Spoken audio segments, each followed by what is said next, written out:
Okay, let's dive right into this. Welcome to the Explainer.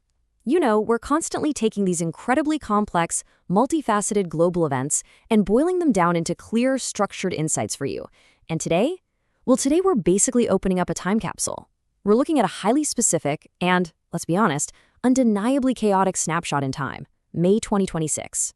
We're going to look at the exact forces reshaping our globe right this very second, looking straight through the lens of the actual data and reports streaming in from all over the world. I mean, think about it. If you even just glance at a news feed today, you're immediately hit with this overwhelming barrage of totally disconnected information.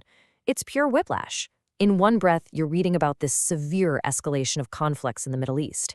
Then boom, in the next breath, you're seeing headlines about massive, unprecedented lawsuits hitting artificial intelligence pioneers. And right below that, there's literally a live video feed of a rescue team saving a stranded humpback whale in the North Sea. It feels totally disjointed, right? But hey, my goal today is to be your structured filter. We're going to make sense of all this whiplash by connecting these seemingly isolated events. To do that, we've organized all this global chaos into 4 clear buckets for today's agenda. 1. Ripple effects of global conflict. 2. The big tech reckoning. 3. Global politics and protests. And 4. Nature, weather, and culture. All right, let's jump right in. So starting off with Section 1, Ripple effects of global conflict, and how isolated wars are actively reshaping global supply chains and alliances. Whenever we look at the interconnected butterfly effect of global wars, we really have to look at the source first. And right now, that number is 64. That is exactly how many days we are into the latest eruption of conflict in the Middle East. And look, despite a declared ceasefire that theoretically hangs in the balance, the reality on the ground, it's starkly different.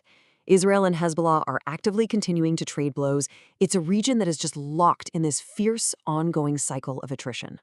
Now, what's truly fascinating here is how the economic and military standoff with Iran is actively cracking and totally reshaping these decades-old Middle East alliances. Historically, we've seen these incredibly deep regional divisions, but today, we're actually seeing a new common cause forming. Israel and the UAE are increasingly finding strategic alignment, and it's directly as a result of the ongoing Iran war. The geopolitical map is literally being redrawn in real time, all based on mutual economic and security pressures. But that pressure doesn't just stay confined to the Middle East. Not at all. Consider this quote that perfectly sums up the situation all the way over in Latin America. Expensive tortillas, fewer buses. I mean, think about that for a second. How on earth does a war involving Iran translate to the price of a tortilla in Latin America? Well, it all comes down to the global economic squeeze.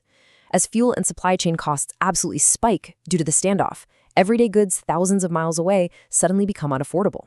It's honestly a brilliant illustration of just how deeply interconnected our modern global economy truly is. Meanwhile, over in Eastern Europe, the economic attrition of the Russia-Ukraine war is taking on a deeply environmental dimension. Following a series of Ukrainian drone strikes targeting Russian oil refineries, a Russian town is now fearing a massive environmental disaster. Residents are actually reporting that, quote, oil is literally falling from the sky. It's wild. And it really shows that the true cost of these conflicts goes so far beyond the actual battlefield, spilling directly into the environment and everyday civilian life. Okay, let's shift gears to Section 2, the big tech reckoning, focusing on the legal showdowns and shifting leadership in AI. Just as nations are out there testing their boundaries, the artificial intelligence sector is facing its very own ultimate legal and societal stress test.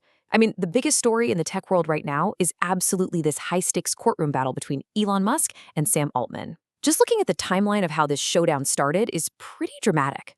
On day 1, explosive testimony officially kicked off the trial. And by day 2, Musk was already on the stand, meticulously laying out his increasingly souring relationship with OpenAI. It's a foundational legal battle and one that could totally redefine who controls the future of artificial general intelligence. But look, the legal challenges for AI aren't just about billionaire rivalries anymore.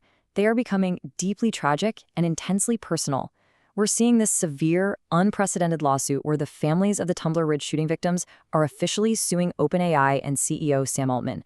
It is a really sobering moment. It shows us how AI companies are suddenly facing rigorous demands for real legal accountability regarding how their technologies might intersect with real-world devastating events. And across the rest of the tech landscape, we are seeing massive shakeups and strict government regulations everywhere. Get this, the US Pentagon just signed deals with 7 major big tech companies, but they notably shunned Anthropic. Meanwhile, over at Apple, a brand new CEO is stepping up, inheriting incredibly strong sales, sure, but also facing soaring expectations. And internationally, China, which was once the absolute birthplace of recreational drones, has now completely banned you from buying or flying them in Beijing. Governments are aggressively tightening their grip on tech access all over the map. Moving on to Section 3, Global Politics and Protests. We're looking at domestic unrest and geopolitical maneuvering. So while supply chains and tech sectors are being disrupted, we are simultaneously seeing this massive global macro trend of citizens clashing directly with state structures. In India, the world's biggest democracy has purged its electoral rolls, which leaves vast numbers of people suddenly without a vote. Down in Australia, public fury over the killing of a young girl has sparked vigilante justice and violent direct clashes with police. And in Myanmar, the military regime has moved detained former leader Aung San Suu Kyi to house arrest. Across the board, this tension between populations and justice systems is really hitting a boiling point. And that tension is incredibly visible in the UK right now as well. Following the stabbings of 2 Jewish men in North London, which, by the way, police have officially called a terrorist incident, the chief rabbi issued a stark warning that visibly Jewish people are currently not safe in Britain. This intense public reaction and the safety concerns led directly to protesters booing Keir Starmer. It's a prime example of how domestic security fears can immediately trigger intense political backlash. And you know, this brilliantly illustrates the geopolitical maneuvering happening at the absolute highest levels of global leadership. Just consider the stark contrast in these maneuvers. On one side, you have Donald Trump aggressively posturing. He's fast-tracking $8 billion in arms to Middle East allies while simultaneously threatening to pull U.S. troops out of Germany, Italy, and Spain amid the spat with Iran.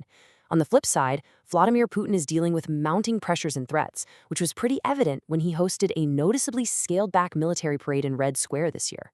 You've got 2 massive global players operating from entirely different postures of strength and vulnerability. Finally, let's jump to Section 4, Nature, Weather, and Culture.